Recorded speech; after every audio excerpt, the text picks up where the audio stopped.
Moi bo serán.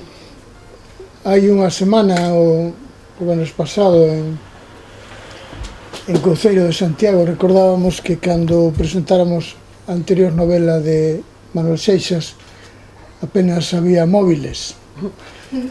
Eso quere dicir que o mundo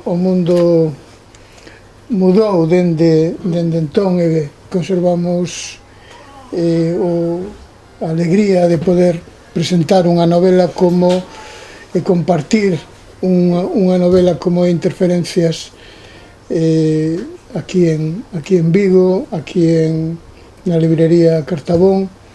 A nosa gratitude a Maribel e Gonzalo, que nos acolledes nesta casa chea aínda de libros e do seu vigor.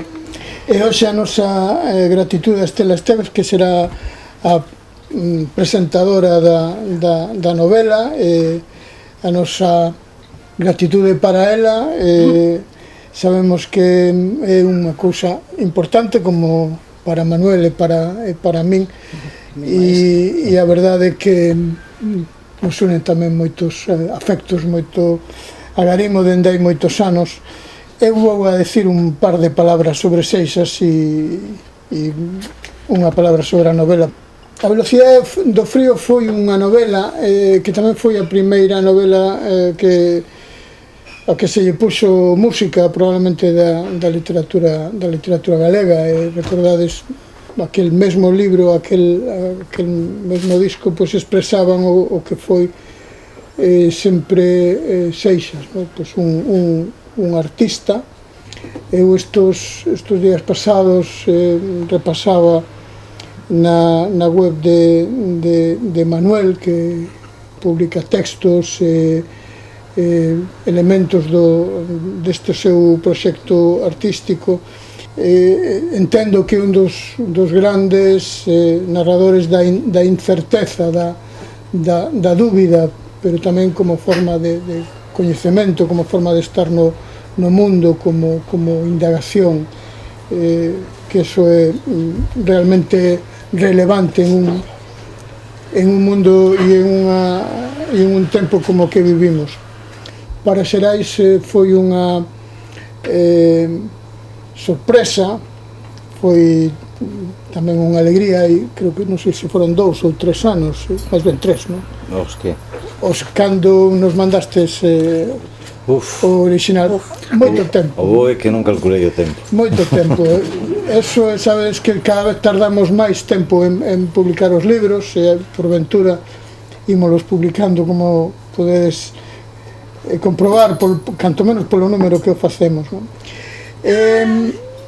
Con esta novela, con Interferencias, regresa con todo o fulgor da súa narrativa e co seu proxecto narrativo e artístico que coñecemos, e isto, pois, en dúbida, é unha satisfacción para nós, unha expectativa, como estamos comprobando nestas semanas. E unha palabra solo sobre Interferencias, insisto, para que sexa Estela quen fale do libro con máis criterio que eu poda facelo. Esta novela magnífica, esta novela, e son as dúas últimas palabras que vou a roubar a Manolo, que está escrita co corazón e que toca as fibras máis íntimas da alma. Estas son as propias palabras de Seixas para definila, e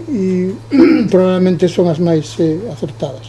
Esta é outra destas obras, xa levamos a verdade,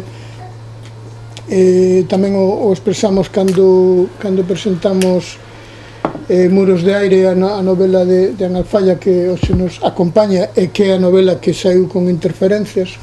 Foron elas dúas as que apareceron no mes de setembro. Pois son novelas que a experiencia do lector, da lectora, é transformadora, non? É dicir, non somos os mesmos despois de vivir esta experiencia sexa de unha narración como doutras, e eu creo que eso realmente é valioso, e dificilmente podemos decir algo máis importante dun libro. É dicir, que nos que nos afonda na nosa condición de seres humanos con toda a súa complexidade.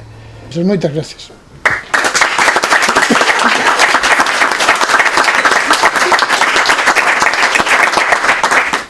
Bueno, alá vou. Veña, Estela. Veña, ánimo. Teño que comenzar por pedirvos disculpas por ter que ler hoxe o que me gustaría transmitir sen un texto previo. Expresarme a vez no meu primeiro acto público. Perdoade o meu nerviosismo, o tremor da voz e os meus tropezos. Dito isto, quero dar as gracias a Manuel por pensar en mí e querer que sexa eu a persona que fale do seu libro hoxe aquí. É unha honra que sei que non merezo, aínda que sea unha das 4 mulleres maravillosas, como Manuel di, que tiveron o privilexio de ler o texto fais algúns anos, cando só era un borrador do vivido nunha longa noite de pedra. Quero tamén dar as gracias a Manuel Bragado, a Celia e a Xerais por apoiarme nesta lea na que Manuel me meteu sen eu desesalo. Quero aclarar que eu non pertenzo ao mundo literario, aínda que Xerais leve moitos anos na miña vida, cansi dende os comenzos. O meu nexo coa editorial é consugal. Eu non escribo, só leo e sinto, supoño que por iso estou aquí. Non esperedes de mí unha crítica literaria de interferencias, non podo nin debo intentarlo, non é o meu campo. Que decir de interferencias e do seu autor? Que non decir? E despois de dar voltas e voltas, decidín falaros como camarada da Negra Néboa. Pois sí, camarada e muller maravillosa, con gañas de contarvos non a historia de Xosé e María, que quero que gocedes de maneira virses, sin interferencias de ideas previas. O que vou contar hoxe é a historia de Manuel e Estela e as interferencias que nos uniron. Capítulo primeiro. Premio Xerais 1996. Estela levaba xa moitos premios ás costas. Non era nada novo para ela. Así que, como tantas veces fixera, preparouse para o evento cultural da literatura galega. Maquillase, peiteado. Ese ano optou por un vestido negro asustado, taconazo e rumbo a outra noite de reencontros varios, tentando ser unha persoa normal, aunque dentro da súa burbulla de néboa que sempre a rodea. Chega a apertura da plica. Gañador, Manuel Seixas, coa súa obra A velocidade do frío. O autor non aparece e o público se aplaudía. Manuel, aquela noite, non asistira a grancea dos premios Xerais. A gran noite, ele estaba ensaiando con seu grupo coros e danzas a 3 rías de distancia. A música, sempre hai música no universo de Manuel. Capítulo 2. A lectura da velocidade do frío. Ela lee o libro, o devora e alucina coa historia perfectamente narrada. É moito máis do que imaginara. Dureza, suavidade, dor, desesperación, a maneira en que está escrito, a crudeza de narrar os sufrimentos en puntos, en comas, ler todo aquel. Foi entón cando te enganchaste de Manuel, verdad, Estela? É simplemente polo feito de ser un compañeiro da Negra Néboa, de ser capaz de sublimar a súa dor e desesperación escribindo e narrando. Pode ser unha terapia, non si, Manuel? Sí. Ela abráiase co libro, non deixa de falar a todo mundo e sente a necesidade imperiosa de coñecer o escritor que admira, a ese mozo ensoito de mirada triste. Capítulo 3 e último. O como os soños convertese en realidade. Ese día chegou, tal e como ela desexou, tal e como ela soñou. Manuel, Espe, Siro e Estela. Vaya cadrado existencial. Cantas vivencias paralelamente semellantes, canta empatía, canta charla, canta risas nunha noite na que a enerxía o xuntou na presentación do CD da velocidade do frío. Porque hai momentos en que, aínda vivindo na burbulla eterna, podes alcanzar a lúa coas túas mans, aínda que só dure un instante. Por iso Estela recorda con ledicia aquela noite, a noite na que, entre risas de ambos, el e ela, eles, deronse conta do moito que compartían. Pero penso que xa vai sendo hora de falar do novo libro, de interferencias, del que non quero desgranar nada, así que, por que recomendarvos a vosa lectura? 1. Pola trama, vidas doridas. 2. Polo tema, o sufrimento, o maltrato, a frustración, os celos, a soidade eterna compañeira. 3. Por los persoaxes principais, Xosé e María, soedade e frustración, música, mensaxes aliviadores e docencia, esperanza, ilusión e tempo para renacer das cinzas das súas propias fogueiras ou para quemarse outra vez. Mais, quen sabe? Polos persoaxes secundarios, os velliños do xeriátrico e as súas vidas, algún deles exemplo de superación e forza ante as adversidades. Verdade, Lupita, non chores, non, ese fillo de puta fodeute ben fodida, pero ti non desfaleciches, verdade? 5. Por la fluidez narrativa, o seu escribir sinxelo que te engancha, te seduce e te eleva, e casi chegas a sentir mentras o lees un susurro amargarimoso na orella que te envolve dentro da dura realidade. Pola banda sonora do libro. E porque todos, cada un de nós e cada unha das persoas coas que nos cruzaremos ao salir de aquí, todos temos algo en común, algo inherente ao ser humano polo simple feito de ter unha mente. Todos compartimos o sufrimento, pero non todas as mentes son iguais, non todos temos a mesma fortaleza emocional, non. Disto vai interferencias. Igual que hai xente para todo, hai moitas emocións, hai moitos sentimentos, moita densidade emocional que pode justificar tantas cousas. E quero rematar o meu discurso recordando a parte final da dedicatoria do libro. Para todos os humanos que sufriron, sofren e sufrirán a escuridade e a dor mental. Teño unha mensaxe para vos e para min. Ás veces ocurren milagres inesperados e laicos. Tende esperanza, camaradas da negra néboa. Milagres inesperados e laicos. Son bipolar diagnosticada e medicada dende fai 10 anos. Dende entón, a paroxetina estabilizou o meu caótico mundo das emocións. Milagre laico? Non sei moi ben que decir, Manuel, pois a Virxen e o neno sempre estiveron entre meu neurólogo e máis eu en forma de fotografía enmarcada en perfecto marco de prata. Como será entendido este libro? Como chegará a ese público de mente estable e forte? Poderá chegar a sentir esta historia como a sinto eu? Por sorte, Manuel e máis eu, hoxe, compartimos a ledicia existencial. A burbulla estoupou. Sabemos que somos o que somos grazas a ter vivido o vivido. Agora gozamos da beleza da vida, aínda que xa máis podamos borrar o vivido baixo condicionante dunha mente con interferencias. Agora aceptámonos e, sobre todo, agora sabemos que se pode sair e atopar a calma, sendo conscientes da responsabilidade dos nosos actos. Agora podemos ler esta novela dende outra perspectiva. Verdade, Manuel? Verdade. Gracias.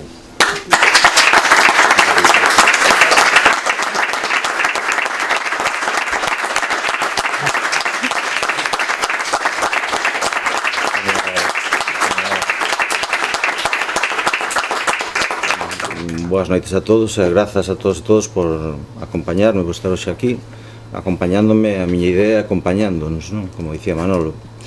De verdade que isto é un soño, un regalo inesperado que me dá a vida, porque hai uns poucos anos pensaba que todo era nada e nada era todo, que o meu ser rematara.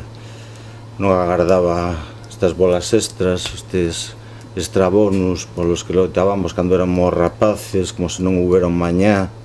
Conseguir unha bola extra era todo o noso obxectivo, pero o tempo pasa, porque tempo e vida son inseparables, son a unidade inexplicable que nos destrúe ou nos mellora. Imos aló entón. O primeiro que teño que dicir e facer é darlle as grazas á miña esperanza, porque sen ela nada de todo isto tería sentido. E para ben ou mal, nada de todo isto tería ocorrido. E como non a nosa filla Laura, preciosa e maravillosa muller que brilla agora nas antípodas, a súa felicidade para nós como pais, exactamente todo. As dúas grazas e perdón por ter que aturar tantos anos de enfermizas interferencias. e aos seus amigos, pero sobre todo ás súas amigas da alma, algunhas hoxe aquí, moitas de Vigo de nacemento ou por decisión persoal. Grazas por tela axudado e reconfortado tanto, tanto necesitaba e tan soa estaba. O segundo é el salientar que agardo como calquera escritor que esta novela guste como, comillas, posible obra artística. Agora ben, eu entendo a miña arte como expresión de sentimentos, sentimentos para compartir, para conmover, para facer pensar, para sentirnos o que dicía Estela, compañeiros e compañeiras diso que chaman alma. Así que a marxe da súa calidade literaria, agardo que esta novela axude de algún xeito como testemunho psiquiátrico. Como di na contraportada e como xa se comentou, Interferencias foi escrita nunha longa noite de pedra psicolóxica, é dicir, cun grande sufrimento psíquico que en maior ou menor medida me acompañou dende que era un neno raro e medorento con 7 anos ao que receitaban fermosísimas pílulas azuis que logo resultaron eran antidepresivos. Xa sabedes, daquela todo se mataba a cañonazos, non? Se tiñas gripe antibióticos, o neno choraba con 7 anos, antidepresivos, era normal. Como dixo o tío Santiago, caí na marmita xa dende pequeno. Ben, entón, para constatar isto está escrito desde xuño de 1900 e non sei que. Logo, cada revisión do Mambo Telicolor, que é a obra en cuestión que se editará, supoño, no que ven, ou autoeditarei, pero é tan salvaxe que sairá. Pois, ao principio era Vila García, desde xuño de 1990 e tantos. Creo que incluso foi antes da Velocidade do Frío. Logo, pois, segunda revisión, Vila García, desde xuño de 1999. Logo xa pasei ano milenio, Vila García desde xuño de 2001. E a última vez puxen Vila García desde xuño de 2015. E xe, joder, deixa xa, e puxen Vila García desde xuño eterno. Pero hoxe vindo no coche dime conta, non, Manuel, non, eterno non, porque se acabou, joder, acabouse. Acabouse. Entón, claro, o título do poema que por fin o vexo, mirade que canto tardou a aprender, Dios mío. 3 vidas non chegan. Vila García desde xuño pola mañá de recados, que é o que fixen hoxe e onte, ir de recados a Vila García. Canto máis berro coa xente que quero, máis só estou. Máis só, síntome así, só. E atraveso ruas da vila, limpan cristais, colocan mercadorías, introducen tarxetas, e un vello toca o violín portal. Ao lado da reloxería que sempre ten reloxos increíbles, xoias increíbles, non violíns. Penso se a vila estará mudando, cambiando a pel para se converter nun sitio agrimoso con vellos violinistas. O velliño ten mala cara, reflíctome na súa música mal tocada, pero sentida, que é o que conta. Non lle penso dar nada, ou facer recados, mandar informe ao médico, mercar leite, agua, pan, arroz, patacas. Vou cruzar este paso de peóns cos ollos pechados. Non sento bater ningún de ferro coche. Iso quere dicir que outra vez nada de morrer fácil. E agora, ollos abertos, vou ir tras esa muller en Vigo ao aire. Como sempre non vou. E teño a sensación de que todo isto, a mellor, non é máis que unha posturiña poética, un merdento capricho de neno, unha masturbación en troques de ir de putos e putas, sexo real compartido, un engano. E a sensación prodúceme unha arcada por ser eu, outro, hipócrita, na vila. Desconfío xa do vello e a necesidade de reventarlle o violín na cabeza transformase nun violento morderme o beizo inferior que sangra sen culpa ninguna, como a xente que máis quero. Entón, como vedes, hai moito tempo que sabía a teoría, pero non é tan fácil facelo na práctica cando estás mal, nin siquiera cando estás ben. A novela podería terse titulado entón, seguindo o meu gran nivel para os títulos, tratado de como un sufridor mental que sofre, fai sufrir e que en de loitar por tentar escribir algo decente para amarrarse a unha migalla de cordura. Sería o título máis específico que lle podo atopar. Quero teimar moi en serio nisto, na superación do sufrimento interior, do que falou tamén Estela, por eso está hoxe aquí entre outras miles de cousas. Porque hai xa uns cantos anos, como tamén anticipou Manolo, que rematei esta novela. O bo é que foi a primeira vez na miña vida que non tiven ansiedade por cando se editar ou non a novela, porque xa todo me daba igual, xa todo era un regalo. Entón, por primeira vez na miña vida estou limpo, desengancheime, estou en paz por dentro, creo que sou un pouquiño mellor persoa, creo que ata un pouquiño mellor compañeiro, penso que ata feliz, se me permite a palabra tanto tempo maldita. Así que este libro, esta presentación para min, eu enfoco como a proba empírica, que diría aos meus alumnos, de que se pode sair. Confiade nos milagres laicos, ás veces increíblemente ocorren, faltame o arito este, non?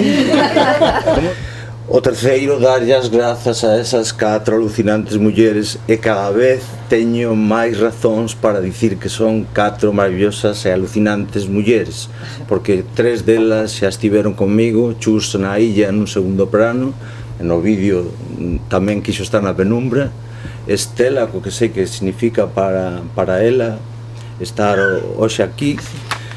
Son 4 mulleres porque o son, pero aparte porque sen elas esta novela non tería existido. Se elas me tiveran dito non nos gustou, non nos tocou, pero ante a miña sorpresa elas dixeronme todo o contrario, dixeron cousas tan maravillosas como as que dixo hoxe Estela, que acordarse de Lupita, jolín, un dos personaxes que máis quero, e que supuxen que ninguén se ia quedar con Lupita. Valoro moitísimo o traballo que fixo hoxe Estela, unha extraordinaria, brillantísima, sentida presentación.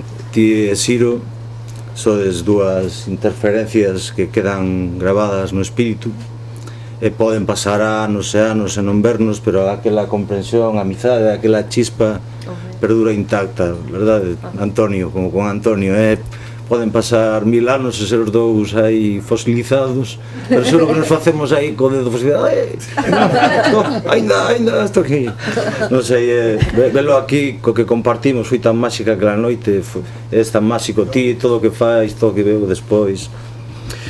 Bueno, sen elas, sen esas 4 mulleres, esta novela estaría hoxe perdida nun caixón como mellor opción, ou seguramente queimada, como vos dixen, para poder esquecer tantos duros momentos que leva consigo. Nunca lla tería enviado a ningunha editorial, como vos dixen, se as súas sensacións tivesen sido negativas, o sea que a novela é tanto delas como miña. O cuarto, darlle as grazas á vida por poder ter un traballo tan maravilloso como profesor de filosofía. E das poucas cousas que teño a convicción, bueno, convicción é unha palabra moi forte para un filósofo ou un profesor de filosofía, teño unha mínima certeza de que é das poucas cousas que fixen ben nesta vida. O quinto, lembrar e honrar os amigos que percorreron e percorren comigo as autoestradas da creación, sobre todo da música. Sen música a vida para mí non ten moito sentido. Bueno, isto igual é unha exageración, pero que decir, non a concibo. Grazas a todos eses grupos de amigos que tiñamos todos un mesmo obxectivo, facer a nosa música, boa ou mala, pero a nosa.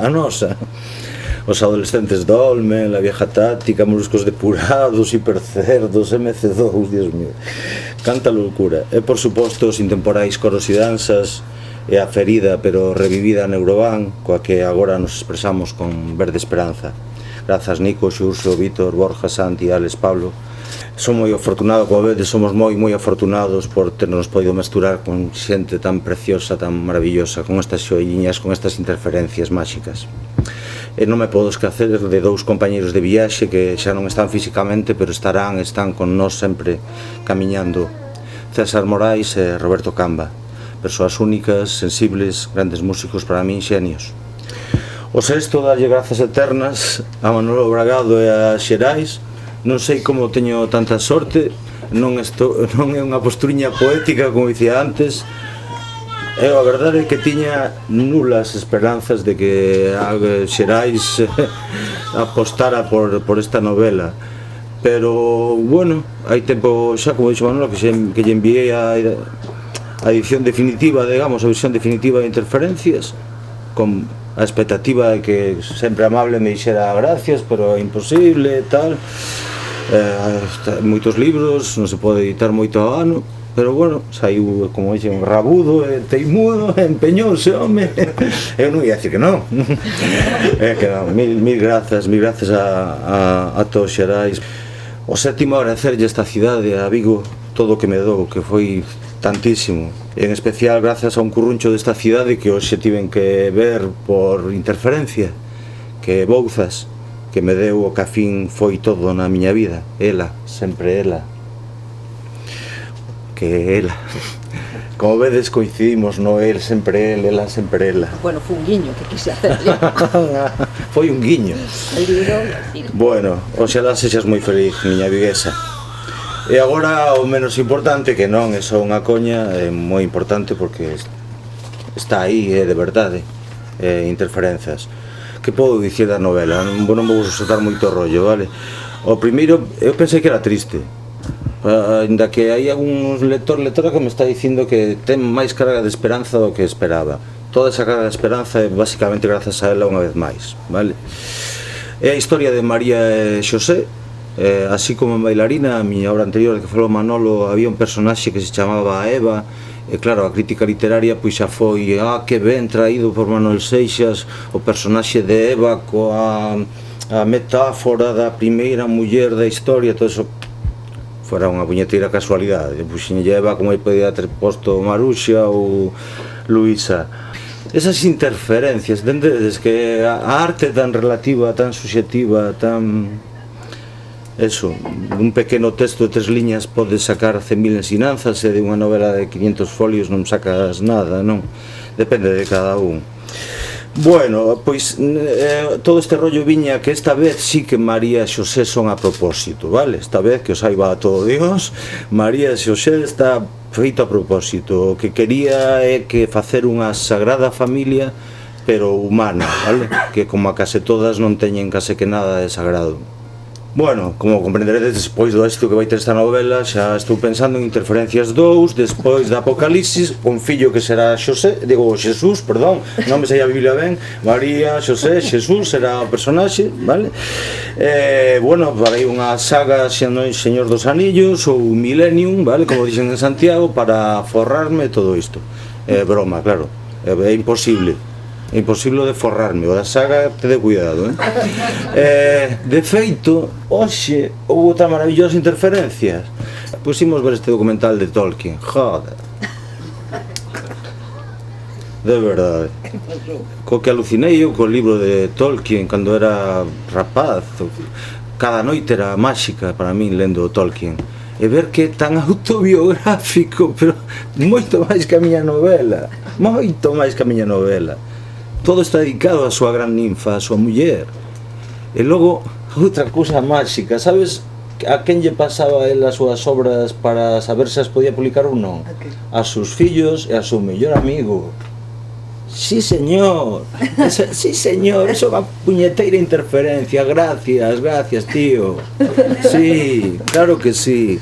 É que hai cousas que na crítica literaria non chega. Necesitamos carne e oso. Necesitamos verdade.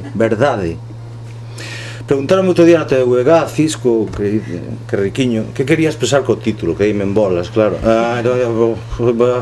Pero fíxome que esa gran pregunta que me fixo chegar tamén a unhas certas conclusións.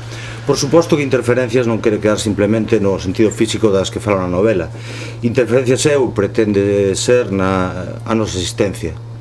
Pasamos pola vida, moitas veces sós, tentando atoparlle sentido á injustiza, á maldade, á inhumanidade, aos risos e as vaguas de cada día. E ás veces alguén se cruza, aparece con un gran rebumbio, estrépito, silandeiro, te decatas de que apareceu, e resulta que vai a estar para sempre na tua vida. Estaba ali, sempre ali, naquel curruncho. Esas interferencias, non? Que para ben e para mal son coas que compartes soidade, que te axudan ou non a afrontar abismos, que te afunden ou que te levan, que te salvan de ti mesmo ou te machacan, que te maltratan, que te aman ben, que te fan aprender, que te fan posible a existencia. Todo isto que nos pasa é simplemente azar, casualidade ou é causalidade? En primeiro bacharelato sempre damos a Jung, o inconsciente colectivo, e eu non entrei a Jung por Jung, entrei a Jung por The Police, por Synchronicity. O disco Synchronicity, cando empecé a traducir as letras, dixen, hostia, que interesante, ou seja, que eu teño unha jaqueca que nin Dios, que aparte as teño. En este mesmo momento en Sudáfrica, o mellor un tipiño está sentindo exactamente o mesmo camín, sincronicidade. Encantoume. Era tan fantasmagórico que me encantou, claro. Pensar que alguén pode estar compartindo neste mesmo momento o mesmo que eu estou compartindo agora, e somos dous asuntos descoñecidos, pero algunha vez ao mellor podemos interferir, como nós esta noite. E quedar en nada, que coñazo de tío, vaya rollo soltou, ou quedar en algo, e volver a vernos e de repente formar parte da miña vida, da vosa vida. Eso é que é interferencias. Son unha tentativa de seguir camiñando, pese a todo e grazas a todo. E remato xa, creo que estas tres cousas que a xente de Biblos me pediu que lles mandara para definir, bueno, para explicar por que a xente tería que ler interferencias, non? Entón, fano con moitos autores e autoras. Realmente o que me dixeron era 3 motivos para ler esta novela e dicir o seu autor. Prácticamente xa están ditos, vale? Pero os tres que mandei, esta versión extended play, a máis curta que teñen eles. A primeira é que interferencias é a constatación de que incluso na longa noite de pedra psicolóxica é posible escribir algo mínimamente digno. Creo que a novela é recomendable para quen sofre, quen sufriu directa ou indirectamente esa dor mental, e para quen conseguimos o sinxelo milagre de a fin vivir en paz. Interferencias, por outra parte, o segundo motivo para se alguén a querer ler é a historia laica dunha María e dun Xosé que poderíamos ter sido calquera de nós. Dúas vidas que agochan segredos que teredes que ir descubrindo, se vos apetece, claro, segredos gravados nas entrañas, esas raras interferencias que nos levan á derrota ou á esperanza. E a última razón, que sería fundamental para os alumnos, interferencias é curta, sería o primeiro que me preguntarían, que a mí marcaronme 2 libros curtos, por culpa do meu maravilloso profesor de filosofía daquela de COU, que foi a interferencia que se meteu no meu camiño para que non fixera filoloxía inglesa. Pero onde vas, meniño? Que vas facer con filosofía? E mirade, foi o primeiro que atopei traballo. Eso, é curta, como vos digo, para min, cando en filosofía me dixo o profesor, tedes este curso que facer un traballo, pero que sexa dunha novela, dun disco, de algo que non sexa filosofía, porque a verdadeira filosofía, recordo as palabras que caeron en min, que cambiaron a miña vida, esa interferencia máxica, porque a verdadeira filosofía está na arte, está na música, está nos libros. Eu dixen, e cada ano que pasa penso que Platón é menos filósofo que Kafka, moitísimo menos filósofo que Kafka. Por exemplo, 2 libros curtos que me marcaron foron Túnel e El extranjero, de Camus. Foi xa, aí xa dixen, tardei mogollón de anos e aínda agora non sei se hai estranxeiros como eses. Bueno, entón, como vos digo, a última razón é que é curta, o sea que como moito non perderías moito tempo da vosa vida. Por sorte ou por desgracia fixena eu, é dicir, creo que non está plaxiada. sería unha enorme interferencia xa, molaría un mogollón que por de Shakespeare, por exemplo. Aínda que sendo ficción, as palabras, as persoas, os feitos, sintos, escribos como a vida mesma, como a vida real, cruel e maravillosa, indescifrablemente maravillosa, indescifrablemente cruel. máis que nada porque non sei escribir de outra maneira. Ben, agora as interferencias son vosas se vos apetece. Moitísimas gracias por interferir hoxe aquí con nos. Moitísimas gracias.